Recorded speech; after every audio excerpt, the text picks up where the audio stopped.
right, welcome to Look Both Ways with David and Wes, a pragmatic conversation about all things transportation. I am Wes Marshall, professor of civil engineering at University of Colorado Denver and author of the book Killed by a Traffic Engineer. And with me from overseas tonight is David Zipper. I am a senior fellow at the MIT Mobility Initiative, a contributing writer on transportation topics at both Fox and Bloomberg City Lab, and I am coming to you at the moment from southern France, where I am for a week. So, bonsoir to listeners. yeah. So for that reason, we're not doing this live on YouTube, making sure that the technology glitches are kind of internal. So, so to start with, I think I'm just curious. Like, how are things over there in Europe? How's it going? Well, it's very nice, let me say, particularly for someone like myself who lives in Washington, D.C., which is going through it right now. It's nice to step away for a little while, I have to say, although I'll be back in a few days. But I was in northern Italy, in Bologna and Pavia for about a week. I'm writing a story that'll come out soon about some interesting stuff in Bologna. But what's actually interesting now, I'm here for the week in southern France for doing some work and some personal stuff. But I don't know if you know this, Wes. Did you say you've never been to France? Is that right? I have not. Yeah, that's true. Well, you're missing out on a lot of goat cheese. My God, I went to a cheese store today, and there were, I think, 75 kinds of goat cheese, and it was extremely overwhelming because they all look the same to me. But what's actually interesting about France politically is that where I am, which is sort of like the Riviera side, is where there's a lot of old money. It's very conservative. Hmm. So the cities like Nice and Antibes and Cannes, which are near where I am right now, they're actually all led by sort of like right of center leaders. Like they're not liberal at all. This part of these cities and this region of France, and yet sort of fascinatingly, they've been going through like super pedestrianization efforts in the last 20 years. All of those cities with kicking cars out of downtown streets over the last 20 to 30 years, creating bike lanes. I was just in Nice a few days ago, like walking along this oceanside, or I guess seaside. It's the Mediterranean promenade. It was wonderful, and I just find it very interesting that it doesn't feel like pedestrianization is sort of politicized Yeah, here in the same way that it is in the U.S. that's an interesting point because I've always felt that it shouldn't be. Like, for some reason in this country, we make it into a big right left issue, but wanting to be safe on the streets, like wanting your kids to be able to bike to school or walk to the store, or if you want to walk to a restaurant, whatever it is, like it shouldn't be something that is politicized, but it has become that. No, it has, and I think the most famous urbanist leader in maybe the world, but certainly in France, is Anne Hidalgo in Paris, right? Who's Yeah. socialist, very liberal. But what's interesting is here there's a lot of similar stuff happening, not to the level of Paris, but certainly in the same direction, and it's led by people on the right. So I'm very curious. I've been talking to some folks who are urban planners in the south of France to understand why, and what I'm told is that a lot of it here actually has to do with tourism. Like you're competing for tourists, you're competing for conventions, and you just sort of have to have a walkable, pleasant center city, or you can't do that. So it's sort of economics. But I'm still curious. I'm learning. I'm curious, and frankly, I might end up writing something about it. So if there's listeners out there who know more than me about Southern French politics and urbanism, which, by the way, is a very low bar, please get in touch, davidzipper.com, because I'm kind of fascinated, and I'm having a great time and really enjoying the cities for all the reasons that I think I would in a place like Amsterdam or Paris that's famously liberal. So that's sort of what my Yeah. adventure here has been.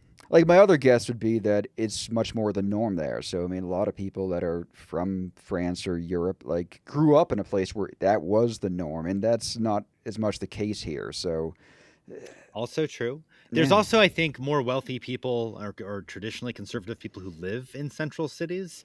I think in in places Europe, yeah. like France. Yeah. So I think that creates more of like a political motivation. Like they want walkable streets for themselves, as opposed to the rich people who largely live in suburbs in the U.S. They're like, well, where do I park my car for free? But these are all loosely held hypotheses, and I'm sure there are people listening to the podcast who will know more than me about it. And I'm not kidding when I say, please let me know what you think, because I'm really curious now. No, it's a good question to bring up. But let's move on to word on the street. Sound good? Yeah, absolutely.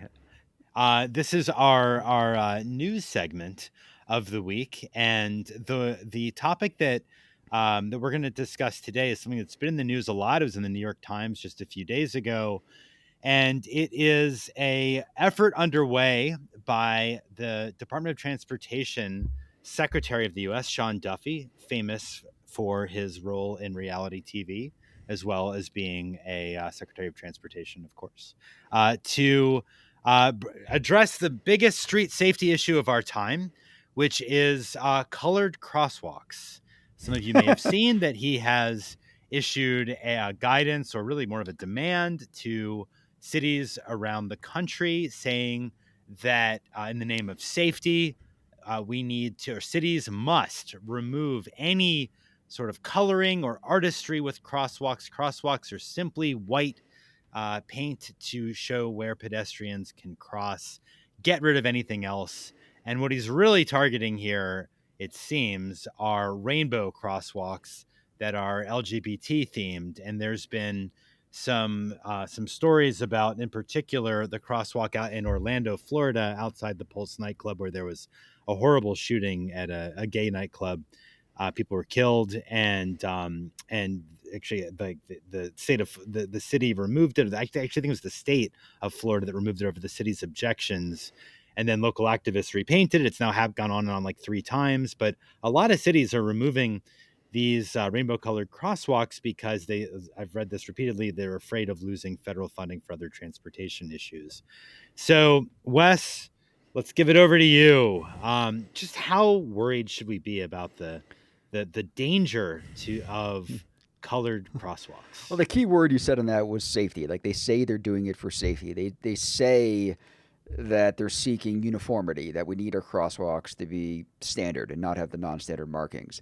But when you think about these sort of crosswalks, the non-uniformity is exactly the point. Like, and that's why, like, I Yeah. will say there's not a lot of peer-reviewed research on it, but the studies that are out there, like the Bloomberg Sam Schwartz study that I think you've seen as well, is showing that they are safer. Like they are getting fewer crashes. They are getting more drivers yielding for pedestrians, and sort of the signs that we want. So to say it's being done for safety, it's hard to make that case because there are definitely no studies saying that they're less safe. I've not seen anything on that front. And if somebody has done one, I'd love to see it.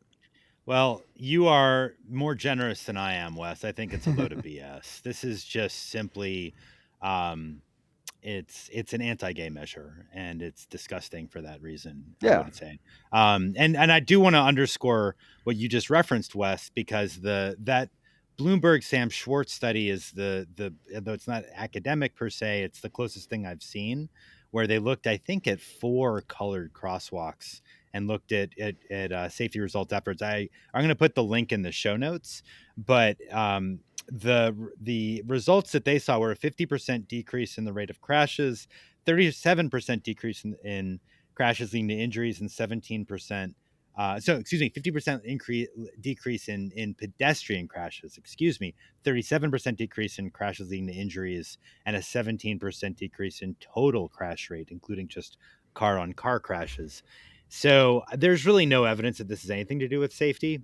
To me, this is just politics wrapped up in language that a Vision Zero street safety, which is frankly just pisses me off. I Yeah. don't know And if I that can one say that had on the a, podcast, but I will. I think that one had a 27% increase in drivers yielding to pedestrians too. And there was Yeah, another one I yeah. saw from Richmond, in the Jackson Ward neighborhood. They have kind of a black Hmm. culture rainbow crosswalk, which is a kind of a cool picture that I've seen. But they found, I think, a 50 something percent like reduction in what they would consider near misses, which, I admit near misses aren't a perfect proxy for safety, but they're also finding better safety in that one. Well, I just want to push this one a little bit further because it really does anger me. One point that was made by a thoughtful person on Blue Sky said, I wonder if this town in Massachusetts that has a thin blue line crosswalk is now going to remove that because of the distraction, supposedly. Or are we just talking about rainbows here? Good question. I think we Yeah. know the answer. We don't have to answer that, but it's a Well, valid point. Go ahead. Yeah. there is a town next to the one I grew up in, so new to Massachusetts. There, I think they recolored the yellow lines in the middle to be the Italian flag colors, and the city has kept painting them yellow again, and they keep going back and forth. So I'm not sure. That I don't think is coming down from the federal government. I'm not sure. I saw that story a couple weeks ago, and I thought it was kind of funny how they're going back and forth with that paint. But a lot of this stuff, safety is not what we're talking about. So people can bring up the safety No. points, but that is not the argument on sort of the side to take the stuff away. No, and I think it's important to take a step back and realize we're talking about an order from Sean Duffy, the Secretary of Transportation, who, in his however many months it's been on the job, has said that he's questioning bike lanes. He has talked about the supposed danger of transit, which is actually the safest mode to get around cities. He's not a credible voice, I would argue, on street safety. And to prioritize this issue of among all is, I think, indicative of someone who is pursuing an agenda that is based on politics rather than on saving lives. So I know for a fact that Pete Buttigieg actually had a copy of my book. I don't know if he read it or not. Copy of your book? Yeah, I want to get one in the hands of Sean Duffy too. I mean, I do not watch pretty much any reality TV, but back when I did, was the Real World Boston was right up my alley. So I did watch Oh, his season 20 whatever years ago. That was probably some of the yeah. last reality TV that I've seen. Was he one of your favorites at the time? Oh, yeah, let's not go there like that. he there's enough embarrassing things he did. Even at that time, they were embarrassing, and hopefully some of the stuff he's overcome, but I don't think all of it. No. I mean, let's just be honest about Duffy. He's not a transportation guy. There was a pretty thoughtful article from an outlet in Wisconsin. I would call it out if I could remember back when Duffy was nominated, because he's a former congressman from Republican, obviously, from Wisconsin. And this journalist basically said, look, I followed this guy for years. He's never said anything about transportation one way or the other, except to basically say we should all be spending more money on highways. So What he's this got is not like an a area of particular passion, I would say. he's got like a dozen kids, so I mean he's probably got the biggest car you've ever seen to get them around. So I Yeah. think that's his perspective on transportation. But I mean, obviously he has kids too, so maybe there are things you could talk to him about. But I mean, that's kind of a bigger picture issue that we put people in charge of transportation that don't sort of know a ton about transportation. Like we do the same thing here with our transit agency. We have elected officials that never take the train or the bus in charge of that. So I don't know, it doesn't make a lot of sense like who we decide should be leading that. I know it's a political Yeah. appointment, but at the same time, there are plenty of politicians that are steeped in the transportation world that you would feel would have more to bring to the table. No, I think it's a great point. You look back over the transportation secretaries of the last 25 years. I mean, a lot of the time it's people who were seen as sort of potential future party leaders, like Anthony Fox, who ended up parlaying that role to become a lobbyist for Lyft. Or it's people who are just sort of like important people within the party that you want to give a reward to. And we kind of got lucky, I think, for a little bit there with Buttigieg, who what is like someone who you want to support the next generation of leaders. He's an important person in the Biden's circle, but he also genuinely has always cared about transportation. When he was mayor of South Bend, he was very excited, I remember, to win an award for South Bend as a biking city. I think he did what he could, and more or less, I would say, as secretary of USDOT. But he was, I think, I don't know. We're in a very different world right now. Let's put it that way. And whenever I heard him speak about transportation, he just seemed very thoughtful about it. And Yeah, I mean, I yeah. hope Sean Duffy can start becoming more thoughtful, like the more he learns about it. But right now, it's just very reactive. Like he is just saying what's on the agenda as opposed to what is the right way to actually approach these questions and issues. Yeah, and it's very political, right? He's very political. I like everything about the Trump administration, to be honest, I would say. Um, All right, well, that was depressing. Can we go on to? yeah, let's go on to a nice happy topic. That's sarcasm because I know what's coming next. Go ahead, uh, Wes. are we doing mine next? All right. So I wanted to talk about paratransit this week. So this is This our is roundabout. roundabout. This First of is all, roundabout. roundabout. So we each get to pick a topic, and I'll go first. So my roundabout topic is paratransit. If you happen to not know what paratransit is, it's essentially the shared door-to-door transportation service for people with disabilities who can't use the regular bus train routes. So any public transit agency that runs fixed bus, fixed rail must also provide this. It's a complimentary service. Paratransit is for people with disabilities. It's not optional. It's a civil rights requirement. So it's not just a service choice that these agencies are putting out there. And from my standpoint, nobody really talks a lot about paratransit. Like when I talk to people about it, and especially people that don't use paratransit, they mainly just complain about how much it costs. And these transit agencies have to provide, they perceive it as this amazing red carpet door to door service. And they complain about, on average, I think agencies are paying, upwards of $30 per trip, subsidizing it. And it's probably double that in, cities like Boston or New York. Yeah, But they can't I think charge it that is. much. I think they're only legally allowed to charge twice whatever the regular fare is. So, if the fare is $2, they can charge $4, but it costs the agency like $30 or up. So, a lot of people are complaining about it from that standpoint of being a big subsidization. On the other side, when I talk to people that actually use paratransit, they just complain how much it sucks. So that's something that we were interested in terms of research. Hmm. We did a study where RTD was able to share there's anonymous paratransit trip data. So we looked at, something like 1.2 million paratransit trips, and we were In comparing Denver, right? Just to in be the clear, Denver RTD meaning region. Denver. Yeah. Okay, thank you. And in trying to figure out how to study this, like one of the fun things we found was Federal Highway, so FHWA, had a thing called the Misery Index.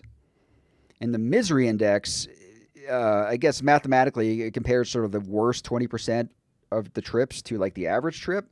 So you're basically quantifying the unpredictability of whatever you're studying, in this case, the paratransit. So paratransit trips are pretty volatile. You have to make the reservation like 24 hours in advance, and you get this 1 hour window. So essentially, what we found is that it's not the red carpet door to door service that we imagine. Like for you and I, if we need to take a trip at lunchtime to like go to the doctor, I mean, it might be Mhm. like half an hour to an hour.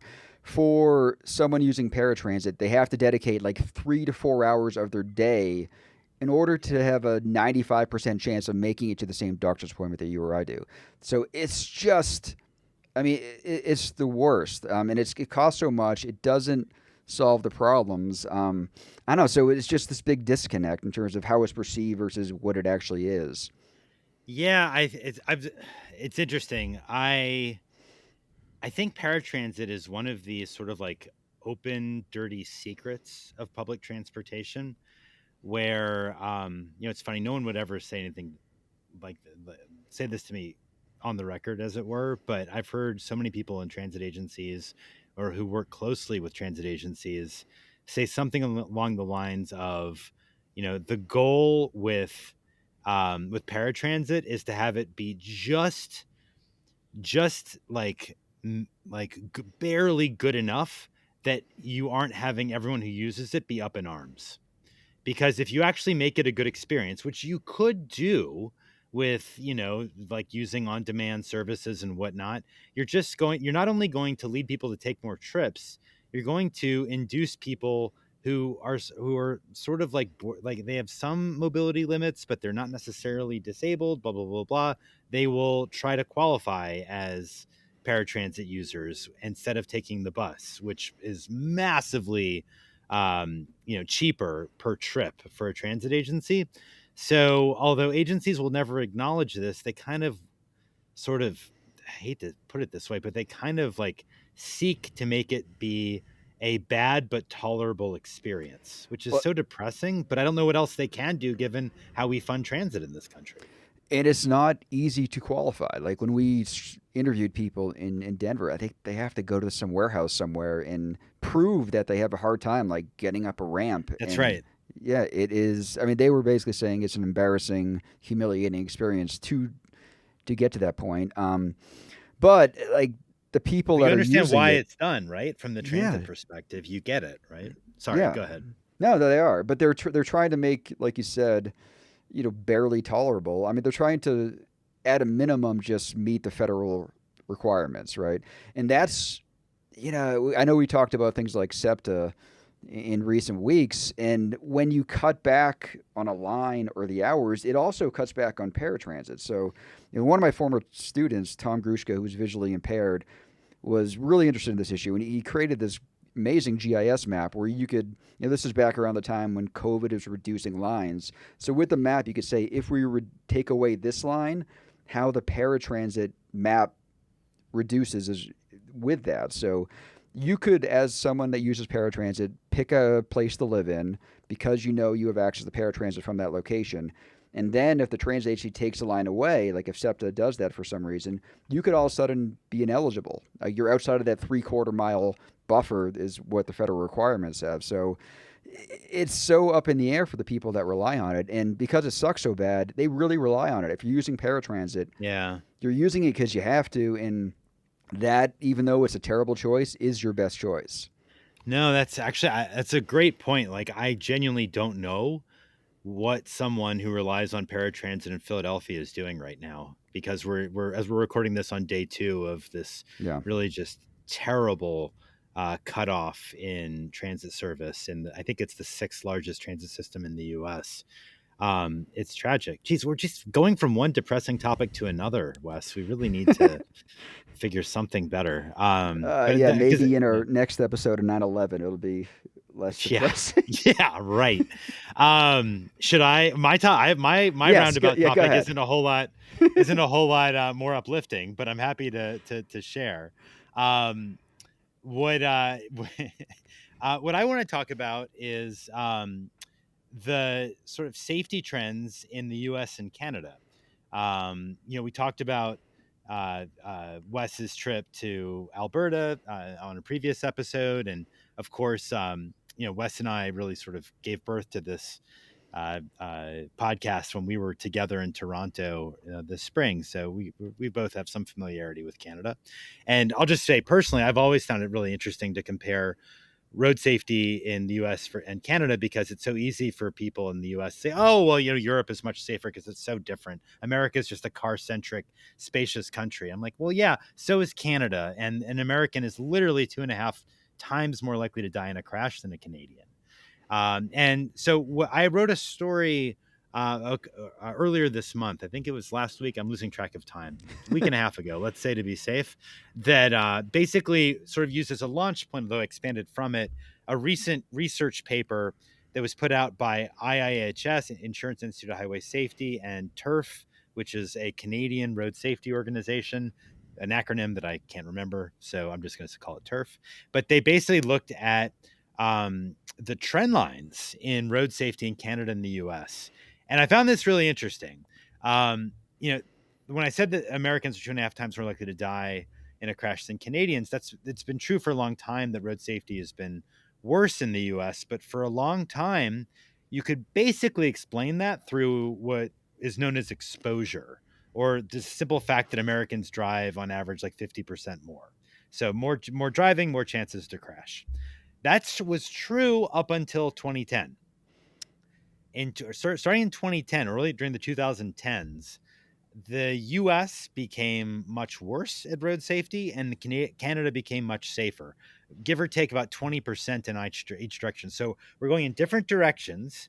And this is a trend that has nothing to do with Americans simply driving more. This is a trend that's visible when you just look at crashes or crash deaths per mile driven. So the researchers sort of had some loosely held hypotheses for what might be going on here. Those include stronger enforcement over the last 15 years in Canada than the U.S. around traffic safety, especially around drunk driving. There's been some new rules in Canada that've gone down to 0.05 as the blood alcohol level in several provinces. Car bloat is more acute in the US, which might be doing something there. But it's a little bit of a open question why the trend lines are going in opposite directions, with the US getting worse while Canada, like frankly most rich countries, gets a little bit better. So Wes, you're familiar with Canadian road safety writ large. Any thoughts on what might be going on there?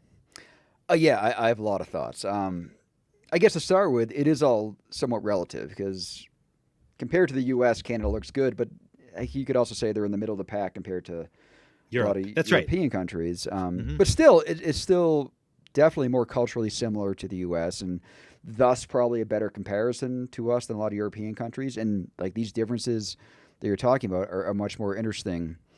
So there's a lot of hypotheses you could go through. Like when I did that paper on Australia's safety, like I sort of did the same thing. I took all the hypotheses I had and I tried to prove or disprove each one with data. So, like we know, Canadians are more urbanized than us. Like a lot more of them, percentage of them live in cities, which is similar to like Australia. They have like higher gas taxes. When I was up there in Banff, like actually, I meant to bring this up last week when we talked about that, but this probably only accounts for a few hundred deaths in the United States, but wildlife crashes are a bigger issue than you think. And up there, they had these amazing fences, and they were telling us they go 2 feet underground, like 8 feet up, and these are awesome overpasses and underpasses for wildlife. And they dropped wildlife-related crashes by 90+%, and it was like 99% for the bigger Wow. animals. So Wow. it's something that is relatively small in the grand scheme of things, but I don't know. Even bringing this topic up, it led me down a couple rabbit holes. I was just trying to compare cities to cities. I was looking for kind of cities with similar populations just to see like what their road fatality Hmm. rates would be. So like Toronto's has like almost 3 million people, and theirs was less than one. Like this data wasn't hard to find, so I can't. This data was hard to find, so I can't vouch for Yeah. Yeah. because most of the data in Canada comes at the province level, so getting at the city level is trickier. But anyways, like Chicago is a similar size, and their rate is over five, which is still much Over better five, than what? Just to be clear, over five, what? five road fatalities per 100,000 population. So So five it, x Toronto. Okay. Wow. yeah, so it's still much lower than the overall U.S. average, which is usually around 12, 13 or so. Yep. Yep. Um, in Canada, their overall Canadian average is what, 3 or 4? Is that what it is? Do you It remember would offhand? 2.5. If it's 2.5 of us, it'd be probably about five, right? Yeah. But it was the same thing when I was looking at like Montreal had a similar population to Phoenix. Montreal's again is less than one. Phoenix is like 16. Well, but that sort of makes sense. If you've been to both cities, Yeah. Montreal has so much better transit, shorter trips. I'm sure the average Phoenix resident is driving like orders of magnitude more than a lot of people in Montreal, Well, right? how about comparing Vancouver and Seattle? Because those cities That's a closer one. Yeah. are closer. So Vancouver again less than one. I think I found out there's around zero point 0.7. Seattle is a relatively safe U.S. city, but it's still 3.6. So we're talking at least That's four still a big times. Yeah, differential. still a Yeah, big yeah, yeah. times. Well, but see, but I do want to make one point though, which is to say, I've written about Canadian road safety a few times, and it's certainly true that part of the advantage that Canada has in reducing crash deaths is they're more urbanized. It's better transit, people drive less for all those reasons.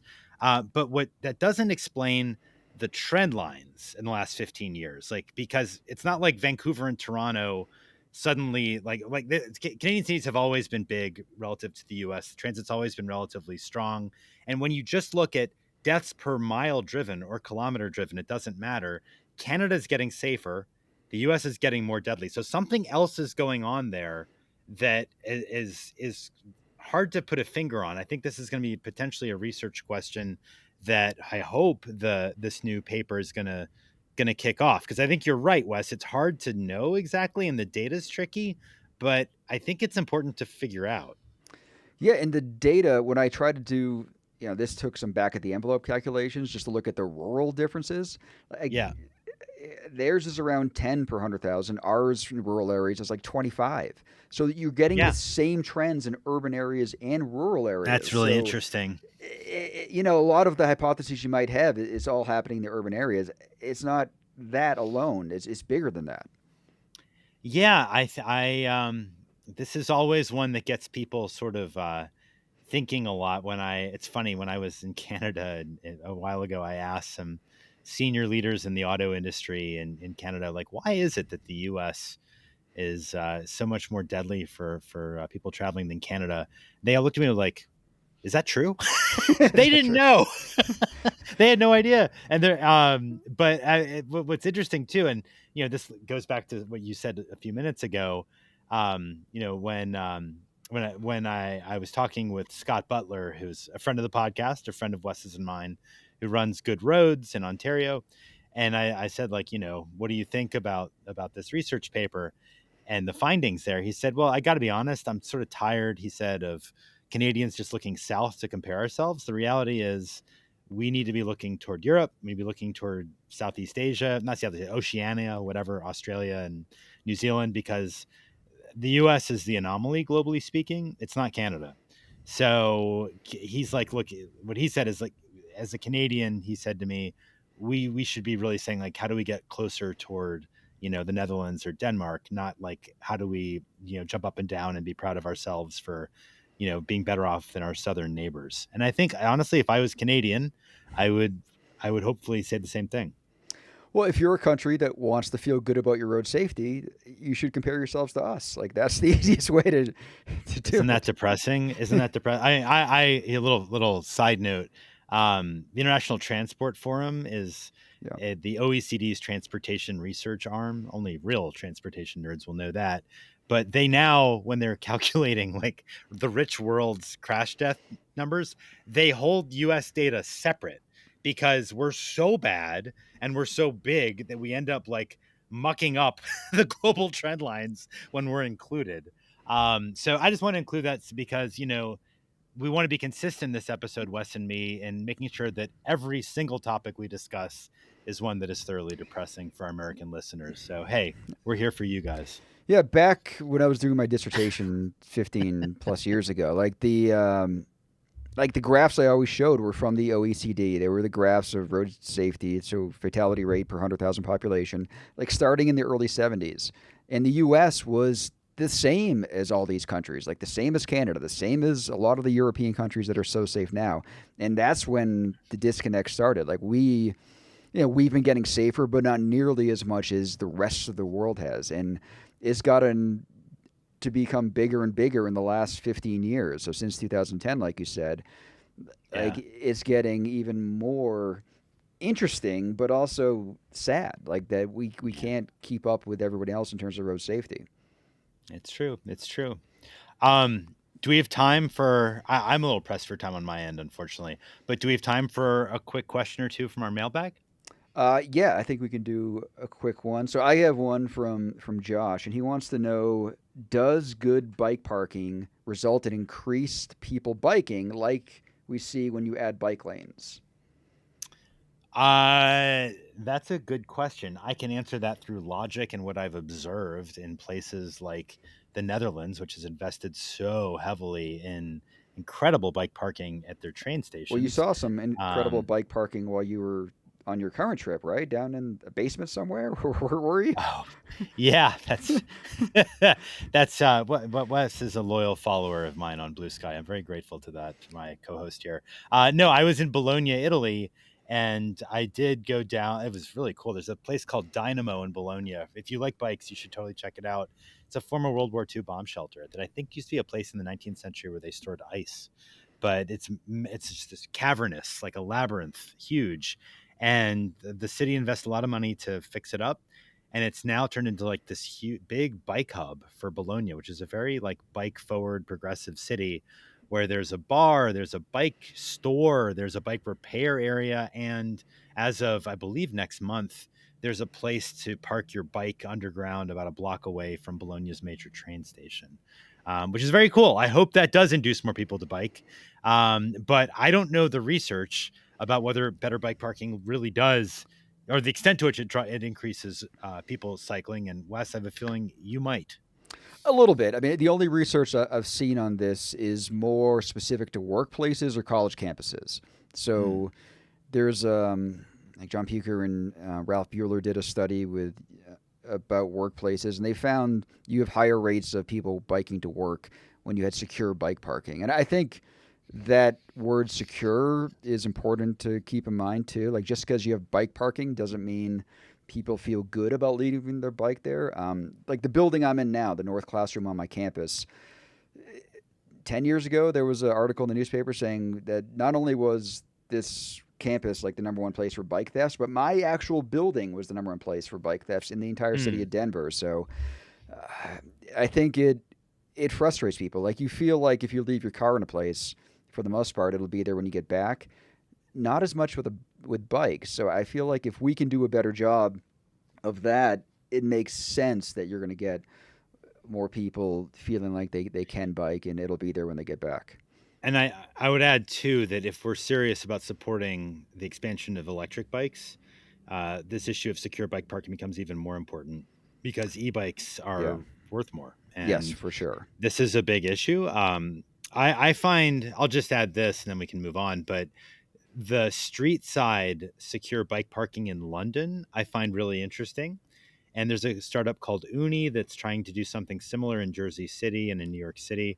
I would love to have that in Washington D.C. Honestly, where I live, I think it's a really good idea. And this maybe honestly, Wes, this is a good question we've been asked, and maybe it makes me feel like it's a good topic for any PhD students who are listening to our podcast. Like, there's Yeah. some good questions to research here. There are. I will say that my campus does a better job of fixing this problem. We have a couple of secure Good. bike locker things. One attached to my building, another one that the architecture students on campus have designed these kind of beautiful things you need a key card to get into. So I'm lucky because I bring my bike literally into my office, but I know not everyone has that privilege. Do we have time for a very quick second question? Because I Yeah, really do unfortunately have to yeah. run shortly. All Apologies. right. But Matt emailed us and said, I'm quite curious about how car bloat and, to be honest, most infrastructure design choices affects emergency response time. Said in my city, we've expanded and grown out city in the transportation network, and our fire department has gotten slower in its responses. What do you think? And P.S. This is important. He says, P.S. Ciders are legit. I just wanted you to know that, Wes. He said that. Anyway, All right. your Well, thoughts. I disagree with the latter point, but going to the to the Of first course one, you do. um, I don't know. I've seen. I mean, this is some research topics we're trying to get into now. Is trying to see how traffic calming affects emergency response time, or things like right sizing streets and a lot of the stuff cities are trying to do to affect safety. Like the counter argument often comes from the fire marshal being like, "Oh, you can't do X, Y, and Z because like we need to get our fire trucks." And I think the data we're seeing so far on that front saying that no, like having like even a bus only lane, even though it takes away car lanes, it gives these emergency vehicles a place to go. On the car bloat side, that's trickier because I mean, you're in cities when you hear the sirens behind you, people move over. It's a little bit harder to move over when your car is bigger. So maybe there's something to it, but I don't know. Have you heard anything on that front? No, I've never heard of. I keep my finger to the pulse of all the arguments against carb load pretty close, pretty well, I think, and I've never heard anything about emergency response being affected directly. Um, I will say that a lot of, including a major project I'm working on now, actually through MIT. Um, the one of the major obstacles to road diets you always hear from cities is fire departments that say like that'll slow down response times. We can't do that, and I want to offer here. Finally, I can offer something constructive, rather than just critical of and depressing. A really brilliant idea for how to handle this, and I think this actually came from Roger Millar, who just recently retired as the Washington State Transportation Secretary. He had a brilliant solution to handle the fire departments who say, "Oh, we can't navigate a street that narrow. You can't do the road diet." What he would say is, all right, understood. The last thing we as the transportation department want to do is get in the way of our emergency response partners. So give us your worst fire truck driver, and we'll go replicate the situation. We'll put cones up or whatever. And if that person has a problem getting through quickly, we will absolutely change the design. And then, so you do that. What obviously happens, the machismo of the fire department kicks in and they go right through perfectly and they say, oh, okay, it's fine. And then you Yep. just move right along. I thought this was like an Aikido move to work with EMS at the time. So I'll just feel free to copy that idea. Please credit Roger if and when you do. No, that's Um, my exact advice I give on that. Like when they were trying to do some of the traffic circles in Denver, I talked to the engineer from Tool Design that was doing it. He actually drew the circle in the street, had the fire truck come see if they could get around it. He's like, "Yep, we can do it," and then they built it the next day. And subsequently, other um, portions of the city, the fire department complained about it, but they had it on video that they were able to get around it. it makes sense. Thank you, Matt. That was a very good question, and we always welcome questions. Feel free to email them to us. But Wes, where I am, it's now happy hour time. I don't think it is where you are, but maybe we can suck it up. It's 5 o'clock somewhere. It's 7 o'clock here, actually. So rail drinks. I'm not a Bloody Mary person or a mimosa person really. So when I think of if I'm gonna, I don't do this much these days, but if I'm gonna have a drink in the morning, it's oftentimes something like a Guinness. So I have a Guinness Zero here with me. Wow. It's one of my And favorite by the way, I drinks got a there. question from a listener wondering why are we doing what is rail drinks? It's basically our way of celebrating the end of the workday, which it is for me, and it's not for Wes this time. But we like to end it with a drink.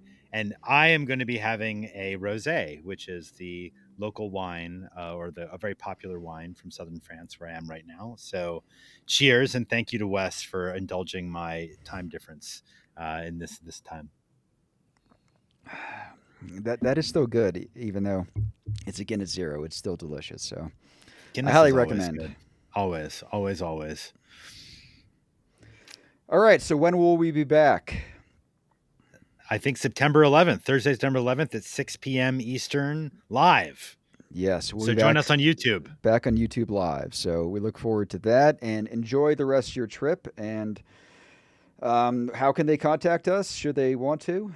Yeah, please give us feedback at lookbothwayspod@gmail.com. Email us with your questions. We always enjoy getting them. And you can contact me at davidzipper.com and sign up for my newsletter if you want to there. And Wes, you always hide from everyone, so I won't share your information unless you want me to. If they really need me, they can find me. So I It's think probably that's good true. enough. Yeah. But I will say, Wes and I've been really happy with the response we've gotten from the podcast. Please do share it with a friend if you've enjoyed it. Leave a rating and be in touch. We look forward to seeing you on September 11th or soon afterwards. All right. Sounds good. See you then.